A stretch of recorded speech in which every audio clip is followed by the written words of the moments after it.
बिस्मिल्लाहिर्रहमानिर्रहीम। अस्सलाम वालेकुम। मैं हूँ सईदा महरीन अज़ीमी, तबीबा हूँ, कलर थेरेपिस्ट हूँ। उम्मीद करती हूँ मेरे तमाम अच्छे व्यूवर्स खैरियत से होंगे और बहुत खुश होंगे। आज की पहले मैं आपको बीमारी बता दूँगी। वो मर्ज़ है इरकुन निसा, जिसको लंगड़ी का दर्द कहते हैं और उसको शियाटिका भी कहते हैं।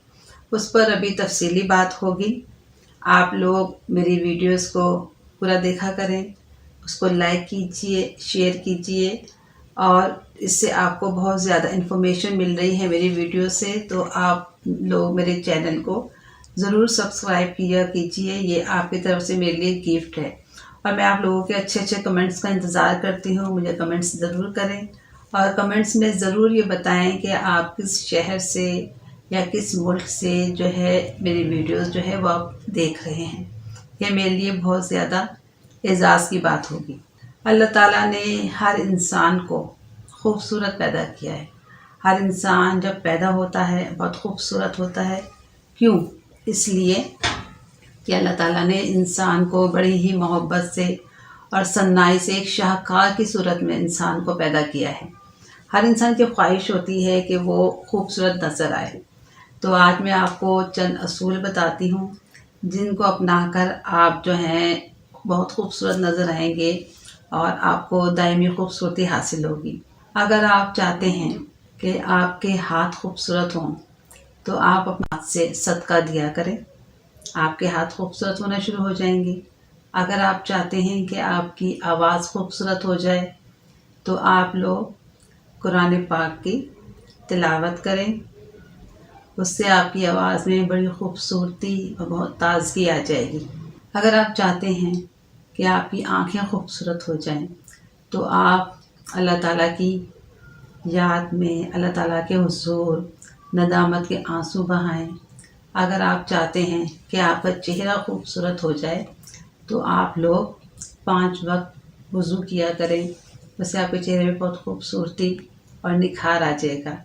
अगर आप चाहते हैं कि आपका दिल जो है वो खूबसूरत हो जाए तो उसके लिए आपने क्या करना है, उसके लिए अपने दिल में अल्लाह ताला की याद को बसा लें। अगर आप चाहते हैं कि आपका दिमाग खूबसूरत हो जाए तो उसके लिए आप अल्लाह ताला के हुज़ूर लंबा सजदा करें।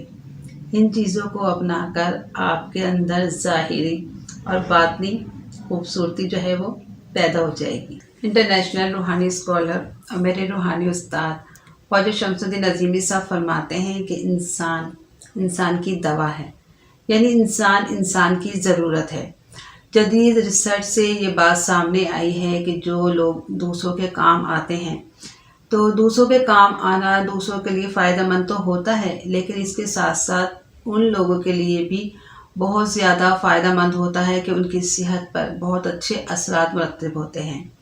और ये बात भी सामने आई है कि जब हम किसी की मदद के लिए आगे बढ़ते हैं तो हमारी जो जीन्स हैं उसके ऊपर बहुत ज़्यादा अच्छे और खुशगवार जो असरात हैं वो मरतब होते हैं। जो लोग दूसरे की मदद करने में मसरूफ़ रहते हैं उनके अंदर जरासीम से लड़ने वाली एंटीबॉडीज़ और जीन्स का निज़ाम जो है वो बहुत ज़्यादा मजबूत हो जाता है।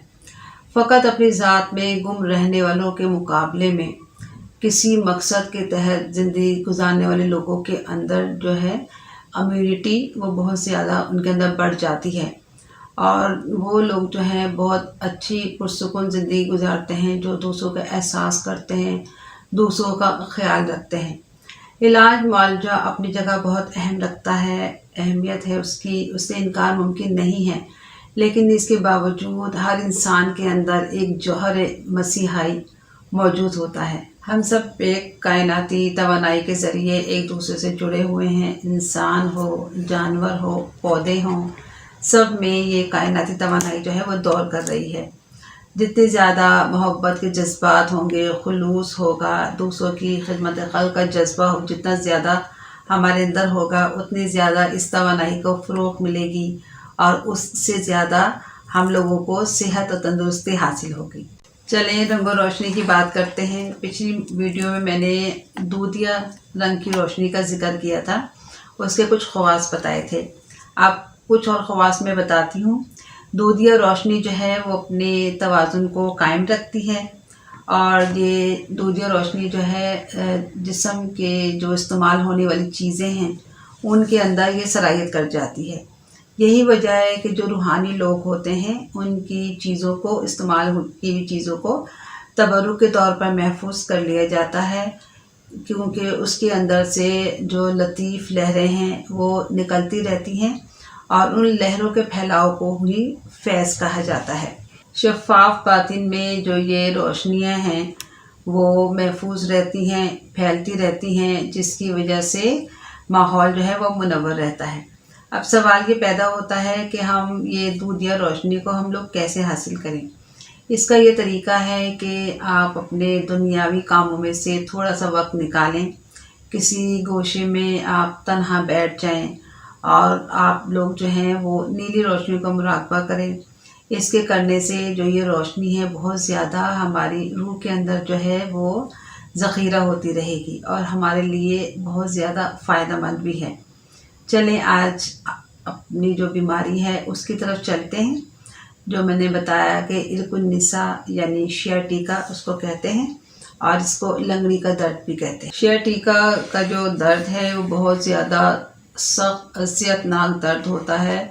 मरीज़ को बहुत ज़्यादा ये बेचैन कर देता है। ये हमारा जो हिप बोन है, जो कूले हैं हमारे हिप बोन, वहाँ से ये दर्द शुरू होता है और हमारी टांग में से होता हुआ टखने तक और बाज़ औक़ात एड़ी तक चला जाता है और बहुत ज़्यादा तकलीफ़ होती है। ये शियाटिका जो नर्व है उसके मुख्तलिफ़ मसाइल की वजह से ये दर्द होता है, असाबी दर्द होता है ये, और मरीज़ जो है इसमें लंगड़ा कर चलता है, उसे चलने में बहुत ज़्यादा तकलीफ़ महसूस होती है, बहुत ज़्यादा अज़ियत महसूस होती है। अब मैं शियाटिका के आपको असबाब बता देती हूँ। इसके असबाब में यूरिक एसिड का बढ़ना, इसके अलावा कमर पे कोई चोट लग जाए या हिप बोन जो है उसके ऊपर कोई किसी किस्म की चोट लगे, कोई हादसा हो और बलगमी मादों का जमा होना और रिया की कसरत यानी कि गैस ट्रबल, इसके साथ साथ किसी किस्म की जो वो है रीढ़ की जो हड्डी है वहाँ पे कोई रसौली हो, उसकी वजह से भी ये शियाटिका हो जाती है, तकलीफ़ हो जाती है। इसके साथ साथ मुख्तलिफ़ हादसात में किसी किस्म की कोई चोट लग जाए, कोई इंजरी हो जाए, उसकी वजह से भी वज़न बढ़ जाना, शुगर जो हो जाती है लोगों को, अक्सर उनको भी ये शियाटिका का मर्ज़ जो है वो लाहक हो जाता है। इसके साथ साथ जो है किसी भी किस्म का हमारे जिस्म के अंदर बलगम की ज़्यादती हो जाए, बलगमी मादे जमा हो जाएं, उसकी वजह से कोई फ्रैक्चर हो जाए और इसके साथ साथ जो रीढ़ के जो मोहरे हैं वो अपनी जगह से हट जाएं, उसकी वजह से भी, या पट्ठों में जो खिंचाव पैदा हो जाए उसकी वजह से भी शियाटिका का मर्ज़ जो है वो लाहक हो जाता है। इसके साथ साथ जो कमर के मोहरे हैं वहाँ पे जो उनके जो असाबी निज़ाम है उसमें किसी किस्म की कोई खलल पैदा हो जाए या कोई ऐसी वहाँ पे ख़राबी पैदा हो जाए जिसकी वजह से शियाटिका का जो मर्ज़ है वो लाहक हो जाता है। अब मैं आपको इसकी अलामात बताती हूँ। इसकी अलामात में जो है मरीज़ को शदीद तरीन जो है वो दर्द महसूस होता है, जो कूल्हे से यानी कि हमारे हिप से शुरू होता है और टांग के पीछे से चलता हुआ टखने तक पहुंचता है और अक्सर मरीज़ों को एड़ी तक ये दर्द महसूस होता है। टांग में बहुत ज़्यादा खिंचाव महसूस होता है, तकलीफ़ होती है। मरीज़ जो है वो टांग हिलाने से, खड़े होने से घबराता है अपनी इस दर्द और इस तकलीफ़ की वजह से।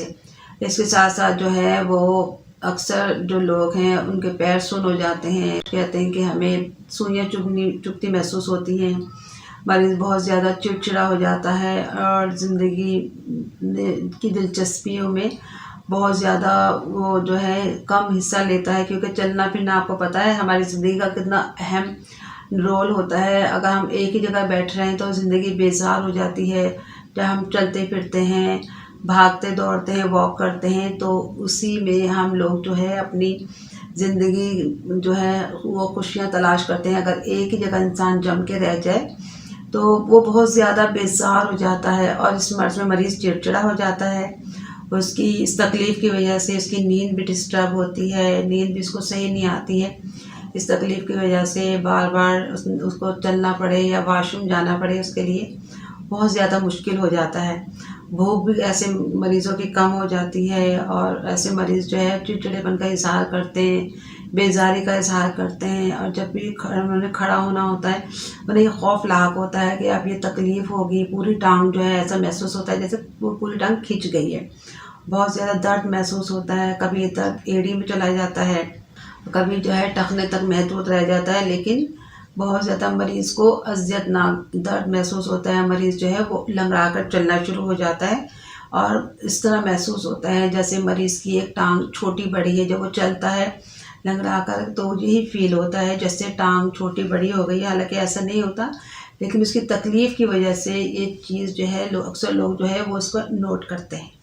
इरकुन निसा यानी शियाटिका में अब मैं आपको परहेज़ बता देती हूँ। इसमें आपने तमाम जितनी भी खट्टी यानी तुर्श चीज़ें हैं उनसे आपने परहेज़ करना है। अचार है, चटनियाँ हैं, इस तरह की आपने कोई चीज़ नहीं लेनी, और जितनी भी बादी चीज़ें, ठंडी चीज़ें हैं उनसे आपने परहेज़ रखना है। दूध, दही, लस्सी, चावल, इस तरह की चीज़ें आपने नहीं लेनी हैं। कोल्ड ड्रिंक्स हैं, आपने वो बिल्कुल नहीं लेने, ठंडा पानी नहीं लेना है। इसके साथ साथ आपने जितनी भी बाकी चीज़ें हैं, सब्जियां हैं, आलू है, गोभी है, मटर, कद्दू, और उसके साथ साथ तरबूज है, खरबूजा है, इस तरह की चीज़ें जो हैं आपने बिल्कुल नहीं लेनी है, उनसे आपने परहेज़ करना है। कोल्ड ड्रिंक्स बिल्कुल नहीं लेनी है आपने।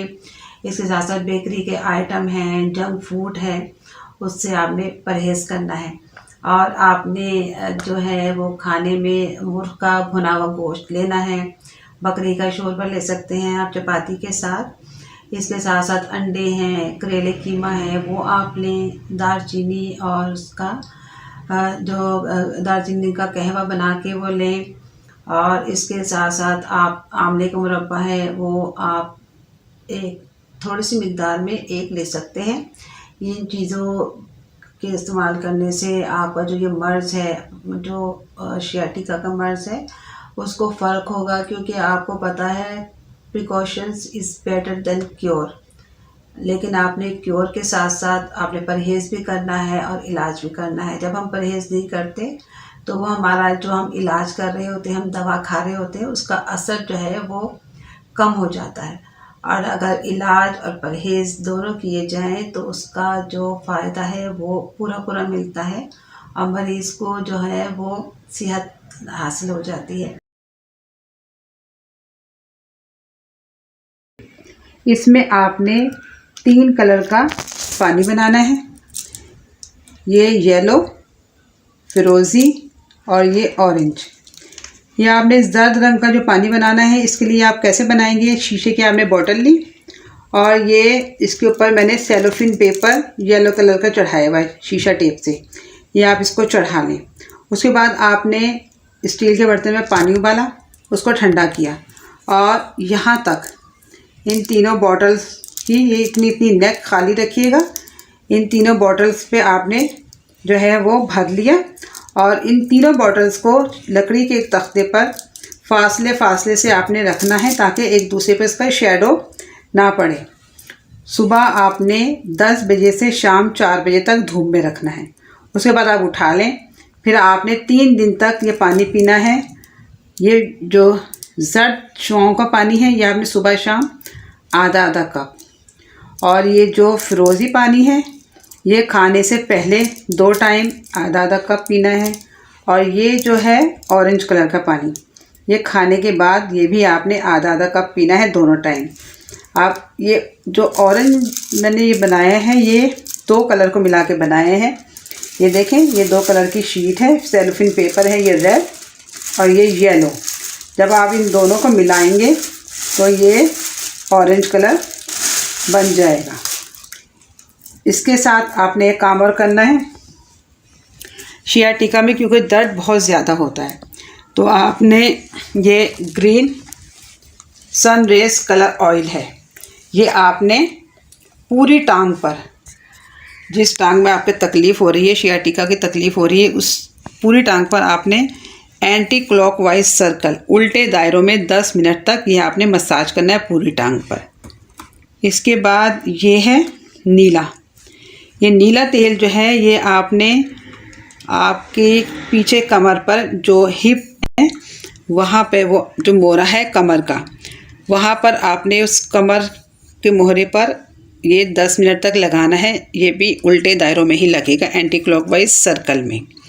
और जो ये येलो ऑयल है ये आप जब सुबह उठेंगे नाश्ते से पहले नहार मुँह आपने अपने पूरे पेट पर यानी बेली बटन के चारों तरफ आपने एंटी क्लॉकवाइज सर्कल में ये येलो ऑयल अपने पूरे पेट पर आपने ये 10 मिनट तक इसका मसाज करना है। इस इलाज से आपको सियाटिका से हमेशा हमेशा के लिए निजात मिल जाएगी। अब मैं आपको इरकुन निसा यानी सियाटिका के लिए एक हर्बल रेमेडी बताती हूँ। ये सूरजन शीरी है और ये है एल्वा और ये एलोवेरा जेल है। अब आपने क्या करना है, आपने सूरजन शीरी 50 ग्राम लेना है, इसका पाउडर बना लें। एल्वा जो है ये आप 20 ग्राम ले लें, इसको भी सूप बना लें। इन दोनों का पाउडर मिक्स करके तो आपने ये एलोवेरा जेल जो है वो थोड़ी सी आपको चाहिए होगी, इसको मिलाकर तो इसकी आपने चने के बराबर ना गोलियां बना लेनी है। सुबह शाम आपने एक एक गोली जो है 14 दिन तक खानी है। इससे आपका इरकुन निसा यानी सियाटिका का मर्ज़ जो है वो ठीक हो जाए। बहुत खुश रहिए, दूसरों को खुश रखिए, अल्लाह ताला की नेमतों का शुक्र अदा कीजिए। अल्लाह ताला आपका निगहबान हो। अल्लाह हाफिज़।